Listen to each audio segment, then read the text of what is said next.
গত ভিডিওতে আমি তোমাদেরকে 10টি বাংলা সেরা সিনেমার লিস্ট জানিয়েছিলাম। আজকের এই ভিডিওতে 2025 সালের সেরা 10টি বাংলা ওয়েব সিরিজ নিয়ে কথা হবে।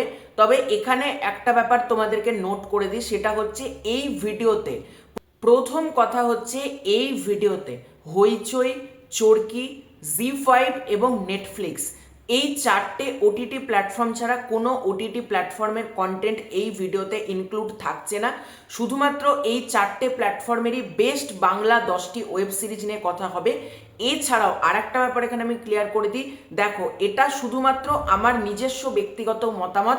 কিছু জিনিস হয় ব্যক্তিগত, অনেকের সাথে নাই মিলতে পারে। আমি যেটা 10 নম্বরে রেখেছি কারো সেটা মনে হতে পারে 5-এ যেতে পারে, আমি যেটা 1-এ রেখেছি কেউ সেটাকে 10-এ দিতে পারে। এটা কমপ্লিটলি তাদের নিজস্ব ব্যক্তিগত ব্যাপার।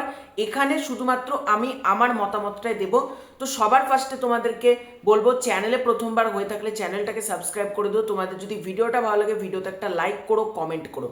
দেখো, আমি যখন মুভির লিস্টটা তৈরি করেছিলাম আমি সেখানে একটা কথা দেখবে বলেছিলাম যে 2025 সালে এত ভালো ভালো বাংলা সিনেমা বেরিয়েছে, সেখান থেকে 10টা বাংলা সিনেমা বের করা খুবই কঠিন।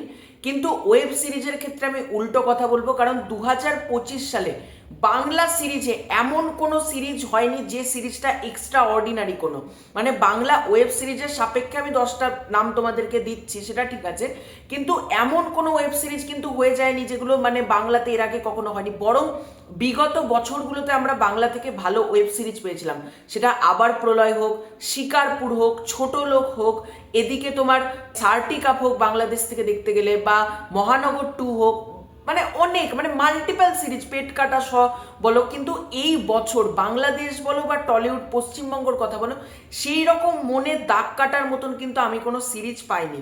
কিছু ভালো সিরিজ তোমাদেরকে জানাচ্ছি, যেগুলো যারা দেখোনি এখনো পর্যন্ত অবশ্যই কিন্তু তোমরা চেক আউট করো। আমি 10 নম্বর স্থানে যে ওয়েব সিরিজটা রেখেছি সেটা হচ্ছে চরকি সিরিজ গুলমোহর। সৈয়দ আহমেদ সাউকি এই সিরিজটার পরিচালক। এই সিরিজে তোমরা শাশ্বত চ্যাটার্জিকে দেখতে পাবে। এই সিরিজটা আমি বলবো একবার দেখার জন্য ঠিকঠাক আছে। ইন্তেখাব দিনার রয়েছে, মোস্তাফিজুর নূর ইমরান রয়েছে, বেশ ভালো। কিন্তু মানে সাউকিদার যেহেতু কাজ, একবার তোমরা কিন্তু দেখতে পারো। তবে আমি এটাও বলবো, সাউকিদা যে লেভেলে কাজ করে সেই লেভেলে কিন্তু কাজটা হয়নি। মানে সাউকিদা মানে আমাদের কাছে একটা এক্সাইটমেন্ট অনেক থাকে, সেই ওয়াইজ দেখতে গেলে এই সিরিজটা ঠিকঠাক হয়েছে, আমি তাই জন্য 10 নম্বর স্থানে রেখেছি। 9 নম্বর স্থানে আমি দুটো ওয়েব সিরিজ রেখেছি, মানে 9 নম্বর স্থান দুটো ওয়েব সিরিজকে আমি দিয়েছি। একটা হচ্ছে হইচইয়ের অ্যাডভোকেট অচিন্ত আইচ 2, ঋত্বিক চক্রবর্তীর সিরিজ, যার পরিচালক হচ্ছেন জয়দীপ মুখার্জি। এই সিরিজটা আমি বলবো বেশ ভালো হয়েছে। মানে আজকের দিনে দাঁড়িয়ে এই সিরিজটা প্রচন্ড রেলিভেন্ট। কেন বলছি, যারা দেখবে সিরিজটা তারা বুঝতে পারবে। এছাড়াও আমি আর একটা সিরিজকেও রেখেছি 9 নম্বর স্থানে, সেটা হচ্ছে পুরোপুরি একেন, যার মধ্যে আমরা লিড চরিত্রে অনির্বাণ চক্রবর্তী, বিশ্বজিৎ চক্রবর্তী, সুহদ্র, সোমককে আমরা দেখতে পাচ্ছি। এই শোটাও কিন্তু পরিচালনা করেছেন জয়দীপ মুখার্জি। জয়দীপ মুখার্জির মোট কথা আমি দুটো কাজ 9 নম্বর স্থানে রেখেছি, একটা হচ্ছে অচিন্ত আইচ 2 এবং আরেকটা হচ্ছে পুরোপুরি। 8 নম্বর স্থানে আমি রেখেছি বোহেমিয়ান ঘোড়া, হইচই বাংলাদেশের কাজ, যে সিরিজে আমরা মোশাররফ করিমকে দেখতে পাচ্ছি। এছাড়াও এই সিরিজটার পরিচালক আমার অত্যন্ত পছন্দের, আয়নাবাজি খ্যাত পরিচালক অমিতাভ রেজা চৌধুরী। কমেডির মোড়কে একটা সুন্দর সিরিজ, তোমরা কিন্তু অবশ্যই একবার চেক আউট করতে পারো। এই সিরিজটা তোমাদেরকে হাসাবে, অ্যাট দ্য সেম টাইম কিছু কিছু মোমেন্টে তোমাদেরকে কিন্তু ইমোশনালও করবে এই সিরিজটা, বোহেমিয়ান ঘোড়া। এই সিরিজটাকে আমি 8 নম্বর স্থানে রেখেছি। 7 নম্বর স্থানে রেখেছি আমি বীরাঙ্গনা, হইচইয়ের কাজ। এই সিরিজে তোমরা দেখতে পাবে সন্দীপ্তা সেন এবং লাফটার সেনকে। এই কাজটা নির্ঝর মিত্র বানিয়েছেন। আমি বলবো এই কাজটা কিন্তু তোমরা একবার হলেও চেক আউট করো। কাজটা কিন্তু মানে ন্যাচারালি বাংলাতে যেরকম সিরিজ হয় সেই ওয়াইজ দেখতে গেলে অনেক বেটার, কিন্তু লুক অ্যান্ড ফিল থেকে শুরু করে গল্প বলার ন্যারেটিভ অনেক ভালো। বীরাঙ্গনা সিরিজকে কিন্তু আমি 7 নম্বর স্থানে রেখেছি। 6 নম্বর স্থানে আমি যে সিরিজটা রেখেছি সেটা হচ্ছে জি5 এর সিরিজ, সেটা হচ্ছে গণশত্রু। দেখো, গণশত্রুকে রাখার আমার একটাই কারণ হচ্ছে বিকজ অফ চেনম্যানের যে এপিসোডটা পার্টিকুলারলি ছিল, আমি বলবো তোমরা জাস্ট মানে গোটা সিরিজটা না দেখতে পারলেও 4টে এপিসোড তোমরা যদি নাও দেখতে চাও, চেনম্যানের এপিসোডটা ভুলেও মিস করো না। মানে দেবপ্রিয় যেভাবে প্রেজেন্ট করেছিল ডিরেক্টর অভিরূপ ঘোষ, দুর্দান্ত। মানে এক কথায় চেনম্যানের এপিসোডটা সলিড লেগেছিল আমার, আমি চেনম্যানের জন্যই এটা বেসিক্যালি রাখছি। এছাড়াও ত্রৈলক্য তারিণী হোক বা হুব্বা শ্যামল হোক বা সজল বারুই হোক, সেই এপিসোডগুলোও কিন্তু আমার বেশ ভালো লেগেছিল। ত্রৈলক্য তারিণীটা আমার পছন্দ হয়নি, বাকি দুটো এপিসোড কিন্তু ঠিকঠাক ছিল। তো গণশত্রু কিন্তু একবার হলেও জি5-এ তোমরা কিন্তু চেক আউট করো।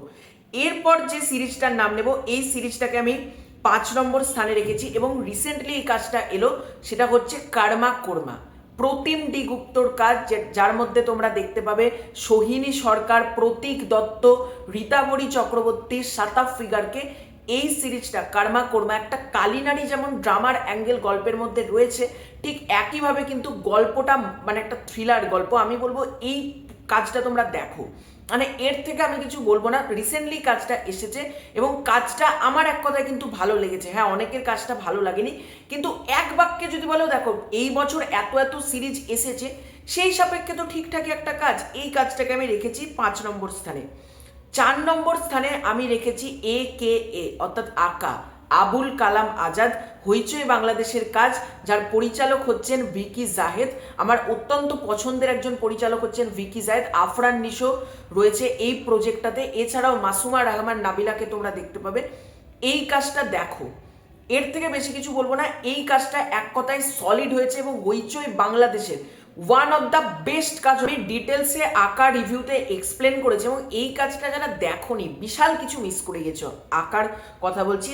3 নম্বর স্থানে আমি রেখেছি হইচইরই একটা কাজ, 3 নম্বর স্থানে রেখেছি, সেটা হচ্ছে ডাইনি, মিমি চক্রবর্তীর কাজ, নির্ঝর মিত্র এই শোটার ক্রিয়েটার, এবং এই কাজটা মার্চ মাসে এসেছিল। এই কাজটা রীতিমতো তোমাদেরকে মানে গুজবাম্পস দিয়ে যাবে এবং পুরোপুরি বাংলাতে এই ধরনের ডাইনির মতন কাজ হয় না। এত সুন্দর একটা শো ডাইনি কাজটা কিন্তু তোমরা অবশ্যই একবার পারলে কিন্তু হইচই থেকে চেক আউট করতে পারো। এবার বলো 1 নম্বর 2 নম্বর কে, গেস করো 1 নম্বর বা 2 নম্বর কে হতে পারে। দেখো 2 নম্বর স্থানে আমি যে কাজটাকে রেখেছি সেটা হচ্ছে মাইসেলফ অ্যালেন স্বপনের সিজন 2, সিহাব শাহিন এই শোটার ক্রিয়েটার, চরকির কাজ। এবং এই কাজটা মানে এক কথায় চুমু কাজ হয়েছে, দুর্দান্ত। তোমাদের অ্যালেন স্বপন অর্থাৎ নাসির উদ্দিন খান যেই চরিত্রটা প্লে করেছে, মানে এটুকু বলতে পারি তোমাদের স্বপনকে দারুণ লাগবে। ওর ওই ক্যাউরামি, ওর ওই ভাইবসটা, এবং তার সাথে তৈ তৈ তৈ তৈ তৈ বৈয়াম পাখি কই। এছাড়াও তোমরা জেফারকে দেখতে পাবে, মিথিলাকে দেখতে পাবে। একটা দুর্দান্ত কাজ, আমি দুর্দান্ত বললেও কাজটাকে কমাবে, এত সুন্দর কাজ হয়েছে কিন্তু মাইসেলফ অ্যালেন স্বপনের সিজন 2। এই কাজটাকে আমি 2 নম্বর স্থানে রেখেছি। এবার 1 নম্বর স্থানে কি রেখেছি, তাই তো? তার আগে একটা ব্যাপার বলে দিই, দেখো তোমরা অনেকেই কিন্তু বলতে পারো 1 নম্বর স্থান তুমি যেটাকে দিচ্ছ, এই কাজটা তো বলিউডের একটা কাজ, তুমি কি করে এটাকে 1 নম্বর স্থান বাংলা ওয়েব সিরিজ বলতে পারো? দেখো এই শোটা বলিউড থেকে বানানো হলেও যেহেতু বাংলার তাবর তাবর অভিনেতাদেরকে আমরা এই কাজটাতে দেখতে পাই, তাই এই কাজটাকে আমাকে রাখতেই হতো। এই কাজটাকে আমি 1 নম্বর স্থানে রেখেছি এবং 2025-এর সব থেকে বেস্ট সিরিজ, মানে এখনো পর্যন্ত আমি যতগুলো শো দেখলাম তার মধ্যে আমি নাম্বার 1-এ এই কাজটাকেই রাখবো। সেটা হচ্ছে নেটফ্লিক্সের কাজ খাকি দ্য বেঙ্গল চ্যাপ্টার। জিৎ, প্রসেনজিৎ এই কাজটাতে রয়েছে। এছাড়াও বাংলার অনেক অভিনেতাদেরকে তোমরা এই কাজটাতে দেখতে পাবে এবং বাংলাতে তো এরকম কাজ হয় না। নেটফ্লিক্স বাংলার অভিনেতাদেরকে নিয়ে এত সুন্দর কাজ করেছে, একবার দেখো বস, একবার দেখো। এটুকু বলতে পারি খাকি দ্য বেঙ্গল চ্যাপ্টার তোমাদের দুর্দান্ত লাগবে। যেভাবে জিদ্দা এবং বুম্বাদাকে প্রেজেন্ট করা হয়েছে, ক্লাইম্যাক্স থেকে শুরু করে এই শোটার সব কিছু বেস্ট এখনো পর্যন্ত। এবং 2025-এ আমি 1 নম্বর স্থানে খাকি দ্য বেঙ্গল চ্যাপ্টারকে রাখলাম।